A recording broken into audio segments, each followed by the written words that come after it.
Жолбарысұлы 19-ғасыр мен 20-шы ғасырдың тоғысында өмір сүрген жезтаңдай ақын, суырып салма жырау, өрен жүйрік айтыскер ақындардың бірі.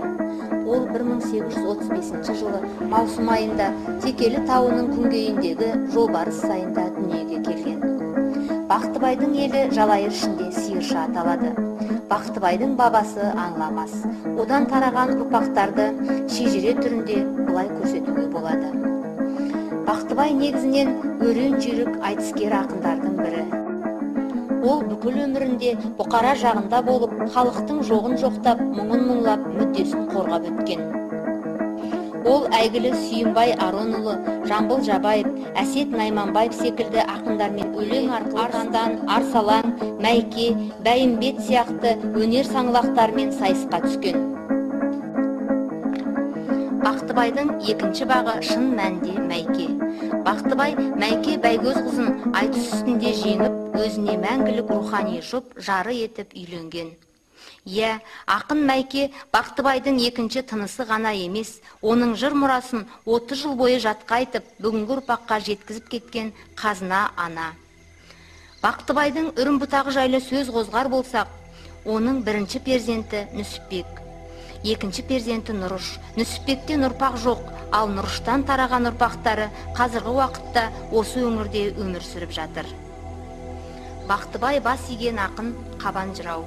Асанұлы Қаблиса Қабан жырау Бақтыбайдың әу баста түсіне кіріп аян берген. Бұл жөнінде ақынның өзі: менің атым Бақтыбай, домбырамды қақтымай, ақын Қабан әулие өлең берген бақтымай деп жырына қосып кеткен. Бақтыбай мұрасын, өмірбаянын зерттеушілердің бірі этнограф ғалым Ораз Исмайылов. Ол кісі зерттеулер нәтижесінде Желқобыз жинағын, 2000 жылы Бақтыбай атты кітабын жарыққа шығарған. Ал 2005 жылы ақынның туғанына 170 жыл толуына орай Ораз Исмайылұлының жинастыруымен ақынның жарыққа шықпаған өлеңдері, толғауларымен толықтырылған басылып жатқан Қазынам атты кітабы жарық көргенін зор қуанышпен айта аламыз.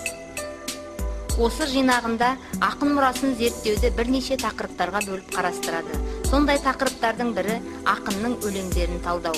Осы тұрғыда мектебіміздің 9-шы сынып оқушысы Жарылғапова Ботагөз Бақтыбай Жолбарысұлының ақындығы туралы өлеңдерінің негізгі түйінін ашу мақсатында ізденіс зерттеу жұмысын жүргізіп, кіші ғылыми академияда ғылыми жұмысын қорғап келеді.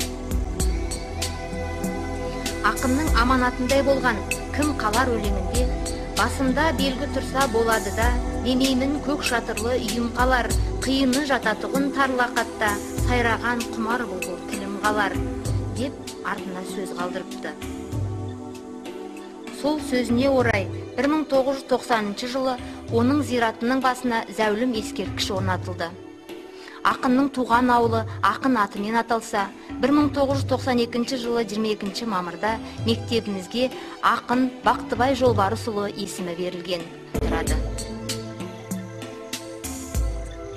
Сонымен қатар, осы мектептің оқушылары мен ұстаздары жыл сайын ақынның зират басына барып зиярат етіп айтады.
оқу жылында мәдени мұра бағдарламасы аясында 10 сынып оқушылары ақынның ескерткішінің басына барып қайтты. Онда мектеп директоры Нұртай Мүсірәліұлы Тұнбаев ақын Бақтыбай мен Мәйке Байгөзқызының зиратының басында ақынның өмірі, мұрасы жайында оқушыларға қызықты деректер келтіріп, сыр шертті. Бұл енді біз мына жұма күні Бақтыбай атамыздың басынан балаларды алып келіп, осы жерді көрсін, білсін деп, Бақтыбай атамыздың Мәйке апамыздың зиратына келіп, тәу етіп, балаларға көрсетіп, мына қыстан шыққаннан кейін мына ненің жан-жағының бәрін тазалатып, балаларға тәрбие болсын деп, осындай шара істеп жатырмыз. Қаржас апайлары, Анар апайлары келіп, балаларды бастап келіп, осы жерде осылардың басын тәу етіп, Құран оқытып, сондай жұмыс жасадық. Әруағымен қолдап, қорғап жүрсін деп.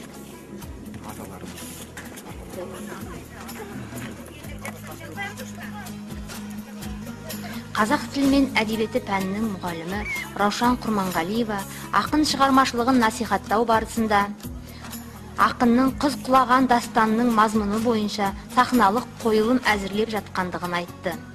Оқушылар дастаннан үзінді оқыды. Соңынан мектеп оқушылары ескерткішінің айналасын тазартты.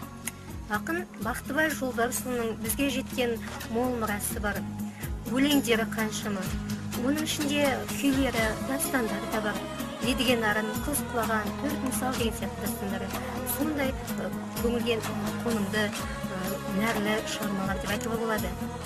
Мерейтойына қарсы құрмет ретінде кесенесіне келіп тұрмыз.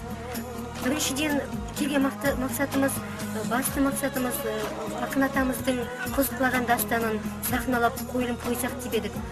Сахналап осы дастанды драмалық шығарма ретінде жазып та шықтық.